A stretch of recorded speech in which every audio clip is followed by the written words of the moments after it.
నమస్తే, welcome to our channel SR9 TV Telugu. మన channel subscribe చేయండి, లైక్ చేయండి, షేర్ చేయండి, కామెంట్ చేయండి. ప్లీజ్ సపోర్ట్ మీ.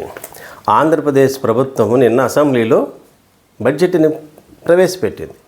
ఈ బడ్జెట్ ప్రవేశపెట్టినప్పుడు బడ్జెట్ ఫిగర్లు కనుక చూస్తే ఆంధ్రప్రదేశ్ ఇంత డెవలప్మెంట్ అయిందా అని అనిపిస్తుంది. అంకెల గారడి కనిపిస్తుంది. అందులో వాస్తవం ఉందా లేదనేది మళ్ళీ నెక్స్ట్ ఇయర్ మనకు తెలుస్తుంది. ఎంత ఆంధ్రప్రదేశ్ బడ్జెట్ 3,22,359.33 కోట్లు. 3,22,359 కోట్లు, లక్షల కోట్లు. అంటే చూడండి ఎంత బడ్జెట్. ఇది నిజంగా వాస్తవమేనా? మరి ఎలా వస్తుంది ఆదాయం? ఇంత ఆదాయం మనకు ఆంధ్రప్రదేశ్కి వస్తుందా అంటే ఆదాయం చూడండి. రెవెన్యూ రాబడి అంటే అన్నీ వస్తాయి. GST, ఇన్కమ్ ట్యాక్స్లో వచ్చే మనకు ఆంధ్రప్రదేశ్ నుంచి వచ్చే షేరు, మన రిజిస్ట్రేషన్ శాఖ నుంచి, రెవెన్యూ శాఖ నుంచి, ప్లస్ ఎక్సైజ్, కస్టమ్స్, ఇవన్నీ కలిపి ఆదాయము 2,17,976.53 కోట్లు రెవెన్యూ రాబడి. మనకి నిన్నటి వరకు, లాస్ట్ మంత్ వరకు, అంటే ఫిబ్రవరి వదిలేయండి, ఇంకా రాలేదు, జనవరి వరకు GST ప్రతి నెల గ్రాఫ్ తగ్గుతూ వచ్చింది. ఏదో ఒక్క నెల మాత్రం పెరిగింది. అంటే ఏంటి? ఆదాయము రాబడి ఎప్పుడు ప్రతి నెల తగ్గుతూ వచ్చింది.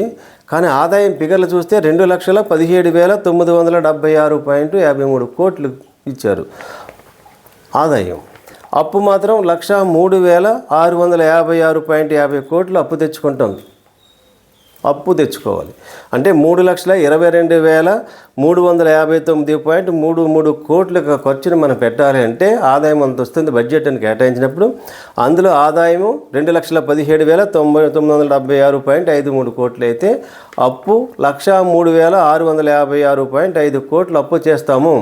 అప్పులు తీసుకొచ్చి మనం ఈ బడ్జెట్ని అమలు చేస్తామని ప్రభుత్వమే డైరెక్ట్గా చెప్పింది మనకు. ఇది ప్రజలు గ్రహించాలంతా. ఇందులో రుణ రికవరీ మాత్రం 25.74 కోట్లు, ప్రజా ఖాతా మాత్రం 700.56 కోట్లు ప్రజా ఖాతా నుంచి ఆదాయం వస్తుంది.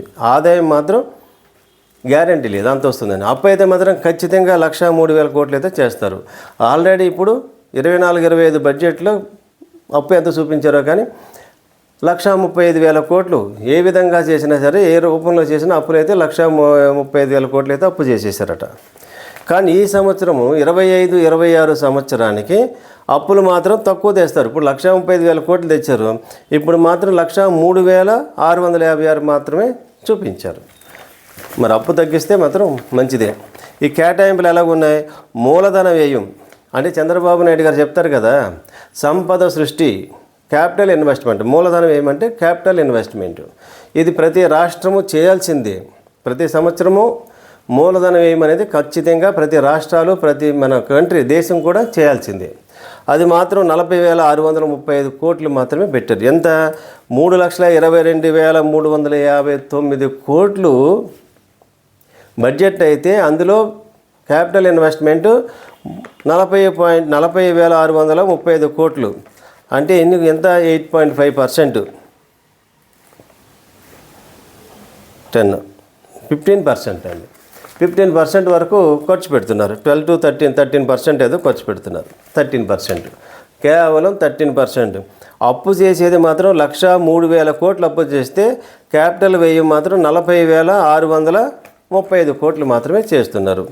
రెవెన్యూ వ్యయం ఇది చూడండి. రెవెన్యూ ఏమంటే మొత్తం అన్నీ కలిపేసి 2,51,162.50 కోట్లు ఖర్చు పెడుతున్నారు. రుణాలు అడ్వాన్సులకి 6,130.95 కోట్లు రుణాల అడ్వాన్సులు ఖర్చు పెడుతున్నారు. అప్పు చెల్లింపులు అంటే ఇంతవరకు లాస్ట్ ఇయర్ వరకు ఇప్పటి వరకు మనం చేసినటువంటి అప్పులకి చెల్లింపులు కేవలం 24,430.16 కోట్లు మాత్రమే ఖర్చు పెడుతున్నారు. అంటే మరి 14 లక్షల కోట్లు అప్పులు చేస్తే 24,430 కోట్లు మాత్రమే పే చేస్తే ఎప్పటికప్పు తీరాలి? ఇది ఎన్ని సంవత్సరాలు తీరాలి? మరి అంటే 14 లక్షల కోట్లు కాదనే కదా, 6 లక్షల కోట్లు అప్పులే కదా అసెంబ్లీలో ప్రకటించినట్టుగా. దాన్ని బట్టి మనం అర్థం చేసుకోవాలి. అంటే చంద్రబాబు నాయుడు గారు చెప్పేదంతా నిజమని మనం నమ్మాలి అంతే. వాస్తవాలు మనం మాట్లాడడానికి వీలు లేదు. ఆంధ్రప్రదేశ్లో వాస్తవాలు మాట్లాడకూడదు, ప్రభుత్వాన్ని విమర్శించకూడదు. మరి ఇన్ని లక్షల కోట్లు బడ్జెట్ వేసినప్పుడు ప్రభుత్వం ఇచ్చినటువంటి 6 హామీలను ఎందుకు అమలు చేయలేకపోతుంది? పూర్తిగా కేటాయింపులు చేశారంటే కొన్ని హామీలకైతే కొంత మొత్తాన్ని కేటాయించారు, కానీ పూర్తి కేటాయింపులు చేయలేదు. పూర్తిగా ఎగ్గొట్టేసినటువంటి హామీలు 18 సంవత్సరాలు దాటిన ప్రతి మహిళకు సంవత్సరానికి 18,000 అంటే నెలకు 1,500 రూపాయలు ఇస్తామని చెప్పారు కదా. ఆ పథకానికి ఏమైనా కేటాయింపులు చేశారంటే చేయలేదు. తల్లి వందనానికి మాత్రం కొంత మొత్తాన్నే చేశారు, పూర్తి మొత్తాన్ని బడ్జెట్లో కేటాయించలేదు. అంటే దీనికి అర్థం ఏంటంటే కొంతమందిని తీసేయవచ్చు. తల్లి వందనాన్ని పూర్తిగా కేటాయింపులు చేయలేదు. ఫ్రీ బస్సుకు అసలు కేటాయింపులు చేయలేదు. ఉచిత సిలిండర్లు 3 సిలిండర్లకి అవి కూడా పూర్తిగా కేటాయింపులు చేసినట్టుగా బడ్జెట్లో ఎక్కడ కేటాయించలేదు. మొత్తానికైతే అన్ని 6 హామీల్లో కొన్ని అయితే చేస్తున్నారు. అలాగే వృద్ధాప్య పింఛను 60 సంవత్సరాలు దాటిన వాళ్ళకి మాత్రమే 4,000 రూపాయలు ఇస్తున్నారు. 50 సంవత్సరాలు దాటిన బీసీలందరికీ 4,000 రూపాయలు ఇస్తా అన్నారు. దాని మాట ఎక్కడా కూడా ఈ బడ్జెట్లో చెప్పలేదు. అంటే ఈ సంవత్సరం కూడా వారికి బీసీలకు ఎవరికి 50 సంవత్సరాలు దాటిన వారు ఎవరికి కూడా బడ్జెట్లో కేటాయింపు లేవు. ఆ పథకం అమలు చేయమని డైరెక్ట్గా చెప్పేస్తున్నారు. ప్రతి మహిళకు 1,500 కేటాయింపులు లేవు. మరి తల్లికి వందనం ఎంతమందికి ఇస్తారు, ఎంతమందికి ఎవరు, ఎప్పుడు ఇస్తారు, ఏ నెల నుంచి స్టార్ట్ చేస్తారు అనేది ఇందులో చెప్పలేదు. కానీ ఎన్నికల సమయంలో చెప్పిన మాటలేంటి, ఇచ్చిన వాగ్దానాలు ఏంటి, ఈ కూటమి ప్రభుత్వం అధికారంలోకి వచ్చిన తర్వాత చేస్తున్నది ఏమిటి, ఇది మనం ప్రత్యేకంగా చూడాలి. అధికారంలోకి వచ్చిన వెంటనే చేస్తామన్నారు, కానీ వృద్ధాప్య పింఛను మాత్రం ఇంప్లిమెంట్ చేశారు, పూర్తిగా ఇంప్లిమెంట్ చేయలేదు. కానీ ఏ పథకము ఇంప్లిమెంట్ చేయలేదు. తర్వాత దీపం పథకాన్ని రీసెంట్గా మాత్రమే ఇచ్చారు, అది అందరికీ ఇవ్వలేదు. చాలా తక్కువ మందికి, ఎంతమందికి వస్తుందో ఎంతమందికి ఇవ్వట్లేదో పూర్తిగా తెలియదు. అంటే 1 సంవత్సరం పాటు తల్లికి వందనానికి ఎగనామం పెట్టారు. ప్రతి మహిళకు 1,500 రూపాయలు ఎగనామం పెట్టారు లాస్ట్ ఇయర్ 24-25 సంవత్సరానికి. ఇప్పుడు 25-26 సంవత్సరానికి కూడా కేటాయింపులు లేవు, ఇస్తున్నట్టుగా ఎక్కడ కూడా ప్రకటించలేదు. అలా ప్రకటించాలంటే బడ్జెట్లో కేటాయింపులు చేయాలి, ఎక్కడ కేటాయింపులు చేయలేదు. మరీ ముఖ్యంగా 20 లక్షల ఉద్యోగాలు, 20 లక్షల ఉద్యోగాల కల్పన గురించి బడ్జెట్లో ఎక్కడా మాట్లాడలేదు. మరి నిరుద్యోగులకి 20 లక్షల ఉద్యోగాలు ఇవ్వకపోతే ప్రతి నిరుద్యోగికి ప్రతి నెల 3,000 రూపాయలు ఇస్తానన్నారు. అది 24-25 సంవత్సరానికి పూర్తిగా ఎగ్గొట్టేశారు. 25-26 సంవత్సరానికి కూడా ఎక్కడా కూడా కేటాయింపులు చేయలేదు. ఈ పథకాన్ని కూడా సున్నా చుట్టేశారు, ఎగనామం పెట్టేశారు. అంటే ఇప్పుడు ఆంధ్రప్రదేశ్ బడ్జెట్ ఎట్లా ఉందంటే అంకెల గారడీగా ఉంది. మరి డిప్యూటీ ముఖ్యమంత్రి పవన్ కళ్యాణ్ గారు ఆవేశంగా మాట్లాడతారు. ఇప్పుడు కూడా మరి ఆయన దీక్షలోనే ఉన్నారు. దీక్షలో ఉన్నప్పుడైనా నిజాలు మాట్లాడాలి పవన్ కళ్యాణ్ గారు. దీక్షలో ఉన్నప్పుడు అసత్యాలు మాట్లాడకూడదు. దీక్షకు ఉన్నటువంటి పవిత్రత అది. దీక్ష చేసుకుంటే మిమ్మల్ని మేము విమర్శించకూడదు. అలాగే మీరు కూడా ఎవరిని దూషించకూడదు, ఎవరిని ద్వేషించకూడదు. దీక్షలో ఉన్నప్పుడు వాస్తవం ఏదుందో అది మాత్రమే మాట్లాడాలి. దీక్షకు అర్థము పరమార్థం అదే. అంతేగాని మీరు దీక్షలో పైకి మాత్రం దీక్షలో కనిపిస్తున్నారు, మీరు మాట్లాడే మాటలన్నీ ఇబ్బందికరంగా ఉంటున్నాయి. దీక్ష యొక్క పవిత్రతను కాపాడండి. మీరు బడ్జెట్ గురించి మాట్లాడండి. బడ్జెట్లు కేటాయింపులన్నీ ఉన్నాయా లేవా? 6 హామీలు ఇచ్చే గ్యారంటీ మాది అని చెప్పారు చంద్రబాబు నాయుడు గారు. మీరు మరీ చెప్పారు, ఒకవేళ చంద్రబాబు నాయుడు గారు ఇవ్వకపోతే అందరికి ఇప్పించే బాధ్యత నాది, నన్ను నమ్మండి అని మీరు వాగ్దానం చేశారు అందరికీ, ప్రజలకి. మరి 6 హామీలను అమలు చేయట్లేదు కదా, పూర్తిగా అమలు చేసి కొన్ని హామీలకైతే కేటాయింపులు చేశారు, అది కూడా పూర్తిగా చేయలేదు. మరి చేస్తారా చేయరా? చేయకపోతే మీరేం ప్రశ్నిస్తున్నారు?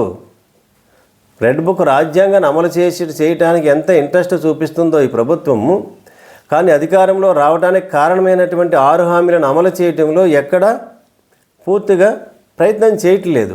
కాబట్టి పవన్ కళ్యాణ్ గారు ఇప్పుడు మీరేం చేయాలి? దీక్షలో ఉన్నారు కాబట్టి ఖచ్చితంగా చంద్రబాబు నాయుడు గారిని అసెంబ్లీ సాక్షిగా మాట్లాడాల్సింది. ఈ బడ్జెట్ మీద మీరు ప్రసంగం చేసేటప్పుడు 3,22,359 కోట్లు బడ్జెట్ అని కేటాయింపులు చేసినప్పుడు అధికారం రావడానికి కారణమైనటువంటి 6 హామీలను అమలు ఎందుకు చేయలేకపోతున్నాం? జగన్మోహన్ రెడ్డి గారు కారణమని చెప్తున్నారే తప్ప మీరు ఎందుకు చేయలేకపోతున్నారో చెప్పండి. ఒకవేళ మీకు చేత కాకపోతే జగన్మోహన్ రెడ్డి గారికి ఒకసారి అవకాశం ఇచ్చి చూడండి. 6 నెలలు ఆయన ఇచ్చిన హామీలను ఆయన అమలు చేస్తాడో లేదో ఒకసారి చూడండి. అప్పుడు మీకు ఆయనకి ఉన్నటువంటి వ్యత్యాసం ప్రజలు ఖచ్చితంగా తెలుసుకుంటారు. రాబోయే రోజుల్లో ఎవరు ముఖ్యమంత్రికి రాష్ట్రంగా ఉంటే బాగుంటుందో ప్రజలు నిర్ణయించుకుంటారు. మీరు మాత్రమే ఉన్నారు రాబోయే 15 సంవత్సరాలు మేమే అధికారంలో ఉంటాం, జగన్మోహన్ రెడ్డి గారిని రానియ్యం అంటున్నారు. మంచిదే, మీరు అధికారంలో ఉంటారా, జగన్మోహన్ రెడ్డి గారు అధికారంలో ఉంటారని ఏ ప్రజలు కోరుకోరు. కానీ రాష్ట్రానికి ప్రజలకి ఎవరు మేలు చేస్తారనేది మాత్రమే అందరూ ఆలోచిస్తారు, దాన్నే కోరుకుంటారు.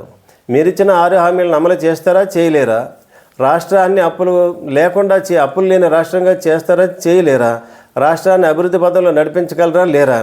ఆంధ్రప్రదేశ్లో శాంతి భద్రతలను మీరు కాపాడగలరా, లేదా మీరు రెడ్ బుక్ రాజ్యాంగాన్ని అమలు చేసి ప్రభుత్వాన్ని విమర్శించిన ప్రతి వ్యక్తిని జైల్లో పెడతామని చెప్తారా? దానికోసమే అధికారంలోకి వచ్చామని ప్రజలకు తెలియజేస్తారా? ఖచ్చితమైనటువంటి వివరణ ఇవ్వండి. దీక్షలో ఉన్నారు కదా డిప్యూటీ ముఖ్యమంత్రి గారు పవన్ కళ్యాణ్ గారు. 15 సంవత్సరాలు అధికారంలో ఉంటామంటే సరిపోదు. జగన్మోహన్ రెడ్డి గారు 30 సంవత్సరాలు అధికారంలో మేమే ఉంటామన్నారు. కానీ ప్రజలు ఏం చేశారు? 5 సంవత్సరాలు అవకాశం ఇచ్చారు. మీరు 6 హామీలను ఇస్తా అన్నారు. జగన్మోహన్ రెడ్డి గారు చేస్తున్నటువంటి సంక్షేమం కంటే డబుల్ సంక్షేమాన్ని మీరు ప్రజలకు అందిస్తామన్నారు కాబట్టి మిమ్మల్ని నమ్మి చంద్రబాబు గారి మీద నమ్మకం ఉందో లేదో తెలియదు, కానీ పవన్ కళ్యాణ్ గారి మీద విశ్వాసం ఉంది కాబట్టి ఈయన ఉన్నాడు కాబట్టి, కేంద్ర ప్రభుత్వం సపోర్ట్ ఉంది కాబట్టి, అలయన్స్ ఉంది కాబట్టి ఖచ్చితంగా 6 హామీలను అమలు చేస్తారు. జగన్మోహన్ రెడ్డి గారి కంటే ఎక్కువ సంక్షేమ పథకాలను ప్రజలకు అందిస్తారని ఆశించి మీకు ఓట్లేసి అధికారంలోకి తీసుకొచ్చారు. జగన్మోహన్ రెడ్డి గారిని ప్రతిపక్షంలో కూర్చోబెట్టారు. మీరు 15 సంవత్సరాలు అంటున్నారు, కానీ మీరు ఇచ్చేటువంటి హామీలను అమలు చేస్తారా, చేయరా? చెయ్యలేకపోతే మీ పరిస్థితి ఎలా ఉంటుందో కాలమే నిర్ణయిస్తుంది, ప్రజలు నిర్ణయిస్తారు. మళ్ళీ ఎన్నికల సమయం వరకు వేచి చూస్తారు. ఎన్నికల సమయంలోనే ప్రజలు ఎవరిని అధికారంలో తీసుకురావాలి, ఎవరిని ప్రతిపక్షంలో కూర్చోబెట్టాలనేది ప్రజాస్వామ్యం కాబట్టి ప్రజల నిర్ణయమే తుది నిర్ణయం అవుతుంది. కాబట్టి ఇప్పటికైనా మించిపోయింది లేదు. బడ్జెట్లో కేటాయింపులు ఉన్నా లేకపోయినా మీరు చేస్తున్నటువంటి అప్పులు చేస్తున్నారు కదా, 1,03,656 కోట్ల అప్పులు చేస్తున్నారు కదా. ఇంకొంచెం చేసి రైతులకు ఇవ్వండి, రైతుల సంక్షేమం కోసం చేయండి, రైతులకు పండించిన పంటకు గిట్టుబాటు ధరని ఏర్పాటు చేయండి. రైతులు హ్యాపీగా ఉంటేనే రాష్ట్రము ప్రజలంతా హ్యాపీగా ఉంటారు. ఆ విషయాన్ని మర్చిపోకండి. మరిన్ని వార్తా విశ్లేషణలతో SR9 టీవీ తెలుగు మన ఛానల్ సబ్స్క్రైబ్ చేయండి, లైక్ చేయండి. Please support me.